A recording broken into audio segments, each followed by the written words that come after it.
Vinayak hospital Kotputli क्षेत्र की विख्यात डॉक्टर कृष्णा गुर्जर स्त्री एवं प्रसूति रोग विशेषज्ञ अस्पताल में भामाशाह स्वास्थ्य बीमा योजना, आउटडोर एवं आपातकालीन सेवाएं, DNC नसबंदी और बच्चेदानी का ऑपरेशन, साधारण जटिल और सिजेरियन द्वारा डिलीवरी, निसंतानता का उपचार, दूरबीन द्वारा सभी प्रकार के ऑपरेशन, 7 मासे और 8 मासे बच्चों के लिए वार्मर वेंटिलेटर, फोटोथेरेपी युक्त ICU, शिशु रोगों का इलाज और भर्ती सुविधा। विनायक हॉस्पिटल कोटपुतली। नमस्कार, मैं हूं हनुमान गोयल और आप देख रहे हैं राज 24। Unique group of education Behror द्वारा विद्यार्थियों के भविष्य को देखते हुए एक अनूठी पहल की है। यूनिक संस्था द्वारा विगत कई वर्षों से लगातार जिला व राज्य स्तर पर मेरिट रखकर शिक्षा के क्षेत्र में परचम लहराया है। यूनिक के विद्यार्थियों ने प्रदेश स्तर पर खेलों में भी अपना नाम गौरवान्वित कर स्वर्ण और रजत पदक हासिल किए। यूनिक संस्था ने एक कदम और आगे बढ़ते हुए सामाजिक सरोकारों में भी अहम भूमिका निभाई और अभी तक 1000 पौधों का निःशुल्क वितरण किया।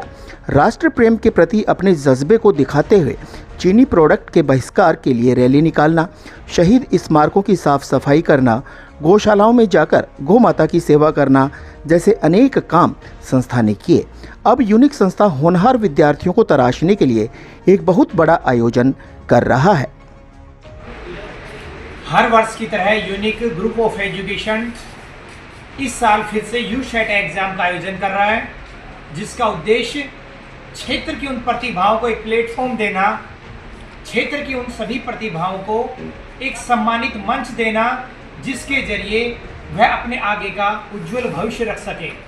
जी हाँ, प्रतिवर्ष लाखों की तादाद में स्कॉलरशिप के नाम पर बच्चों को फी में छूट देकर, कैश प्राइज देकर काफ़ी बार cycle, tablet, computer, smart watch, wall clocks के अलावा और बहुत तरह की छात्रवृत्ति देकर उन सभी प्रतिभाओं को एक सम्मानित मंच उपलब्ध करवाना, ताकि वो अपने जीवन में शिक्षा के क्षेत्र में नई ऊंचाइयां कायम कर सकें। इस स्कॉलरशिप को 9 नवंबर रविवार सुबह 10 बजे आयोजित किया जाना प्रस्तावित किया है। यह एग्ज़ाम 2 फेज में होना है। पहला एग्ज़ाम नवंबर के फर्स्ट वीक, दूसरा एग्ज़ाम जनवरी के फर्स्ट वीक में निर्धारित किया गया है, जिसमें हमने इस स्कॉलरशिप टेस्ट में 51 लाख रुपए की कुल छात्रवृत्ति, जिसमें 11 लाख रुपए तक के कैश प्राइज रखे गए। पूर्व में भी यूनिक के द्वारा इन्हीं सोशल मीडिया के जरिए स्टूडेंट्स को लाखों रुपए के उपहार इन्हीं मंच के जरिए दिए गए हैं, जिसके लिए हमारी सोशल मीडिया उस बात की साक्षी है। एग्ज़ाम 2 फेज में होना निर्धारित किया गया है। पहला एग्ज़ाम 9 नवंबर सुबह 10 बजे, दूसरा फेज जनवरी के दूसरे सप्ताह में इसी प्रकार से निर्धारित किया गया है। एग्ज़ाम में किसी भी स्कूल का हिंदी मीडियम, इंग्लिश मीडियम का विद्यार्थी भाग ले सकता है। क्लास 3rd to 11th में इसका ऑर्गेनाइजेशन का निर्णय किया गया है। ऑफलाइन ऑनलाइन दोनों मोड पर इसका प्रस्तावित है। इसके लिए हमारे स्क्रीन पर नंबर दिए गए हैं, जिस पर आप हाय या यूनिक लिखकर भी रजिस्ट्रेशन की प्रक्रिया को पूर्ण रूप दे सकते हैं। इंदू अस्पताल नीमराणा में मुख्यमंत्री आयुष्मान आरोग्य योजना, RGHS जन आधार, भामाशाह स्वास्थ्य बीमा योजना, मुख्यमंत्री चिरंजीवी स्वास्थ्य बीमा योजना व ECHS के अंतर्गत निशुल्क इलाज की सुविधा, सभी प्रमुख TPA के तहत निशुल्क ऑपरेशन व इलाज, medical, CT scan, laboratory, digital x ray, AC ward, ambulance, आपातकालीन unit, phototherapy, ICU unit, general surgery, दूरबीन द्वारा सभी प्रकार के ऑपरेशन, सभी सुविधाएं एक ही छत के नीचे। इंदू अस्पताल नीमराणा। अंता विधानसभा उपचुनाव को लेकर कांग्रेस की टिकट न मिलने के बाद नरेश मीणा ने चुनाव लड़ने का ऐलान किया है। जैसा कि आपको पता है, मैं 14 अक्टूबर मंगलवार को अंता उपचुनाव के लिए अपना नामांकन दाखिल करने जा रहा हूं। मुझे चाहने वाले देश प्रदेश जहां भी बैठे हैं, आप तमाम साथियों को 14 अक्टूबर मंगलवार के दिन सुबह 11 बजे अंता की धरती पर आप सबका के दर्शन करना चाहता हूं, आपका आशीर्वाद लेना चाहता हूं। आप एक दिन का समय निकालकर मुझे आशीर्वाद देने अंता की धरती पर पधारेंगे। साथियों, आज मेरा लाइव आने का मकसद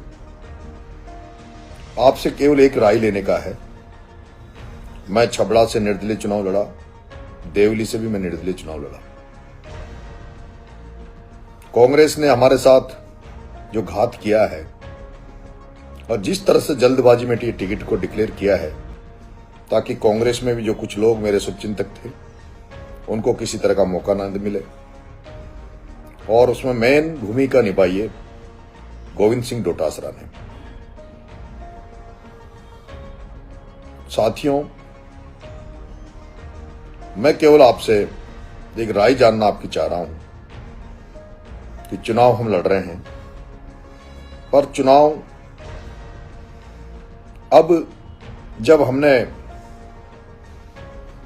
कांग्रेस को हमेशा के लिए छोड़ दिया है, तब मैं इस चुनाव को 2028 के मध्य नजर 2028 के आम चुनाव को नजर में रखते हुए ये चुनाव लड़ूंगा। अलवर की सरसों के शुद्ध दानों से निर्मित सरिस्का कच्ची घानी सरसों तेल, स्वाद ऐसा जो दीवाना बना दे। आशीष ब्रांड सरसों का तेल, जिसकी हर बूंद में है खाने का स्वाद। हर रसोई की शान आशीष रिफाइंड सोयाबीन तेल, शुद्धता की गारंटी और सेहत के लिए फायदेमंद। सरिस्का कच्ची घानी व आशीष सरसों का तेल, Ashok food and oil industries, औद्योगिक क्षेत्र बहरोड। राजस्थान के पूर्व उप मुख्यमंत्री सचिन पायलट ने कहा है कि पार्टी ने सोच समझकर प्रमोद जैन भाया को टिकट दिया है और अब हम अंता का चुनाव जीत कर रहेंगे। राजस्थान समेत पूरे देश में संदेश जाए कि भाजपा का जो शासन है, गवर्नेंस है और जो लोगों के जो सपने दिखाए थे जब वो टूट जाते हैं तो जनता उसका जवाब देती है। हम पार्टी चुनाव जीतेंगे। सर, अभी उदयपुर सांसद मन्नालाल जिरावत ने पोस्ट की है कि कांग्रेस ने नरेश मीणा को धोखा दिया, पहले भी दिया था, अभी टिकट नहीं दिया, तो आप किस तरह से? मैंने उनकी वो पोस्ट देखी नहीं कोई भी, और मैं अपनी बात रखता हूँ। बाकी लोग क्या कह रहे हैं, क्या पोस्ट कर रहे हैं, मैं ज़्यादा उसमें मैंने कहा ना आपको, टिकट एक व्यक्ति को मिलता है और पार्टी ने सबसे सलाह करने के बाद जो सबसे उपयुक्त उम्मीदवार होगा उसको टिकट दिया है, और अनुभवी नेता हैं, वहाँ से अच्छा चुनाव लड़ेंगे। और ये लड़ाई होती है विचारधारा की, लड़ाई होती है दलों की, और मुझे लगता है कि राजस्थान के अंदर भाजपा को जनता ने मौका दिया। अगर अच्छा परफॉर्म करती ये सरकार तो आज उनको डरने की ज़रूरत नहीं थी। क्या वजह है कि ये पंचायत के चुनाव, नगर पालिका चुनाव नहीं करा रहे हैं? उनको पता है जनता का आक्रोश है, निर्माण काम ठप पड़े हैं, करप्शन चरम सीमा पर है, शिक्षित लोग बेरोजगार घूम रहे हैं। तो गांव और शहर में चुनाव, कोर्ट कह रहे चुनाव कराओ, फिर भी नहीं करा रहे हैं। कभी कोई बहाना ले रहे हैं तो जनता से डर रहे हैं, इसलिए नहीं करा रहे हैं। जब भी चुनाव होंगे कांग्रेस को प्रचंड बहुमत मिलेगा। सर, बिहार चुनाव की आज के बुलेटिन में इतना ही। देखते रहें राज 24। नमस्कार।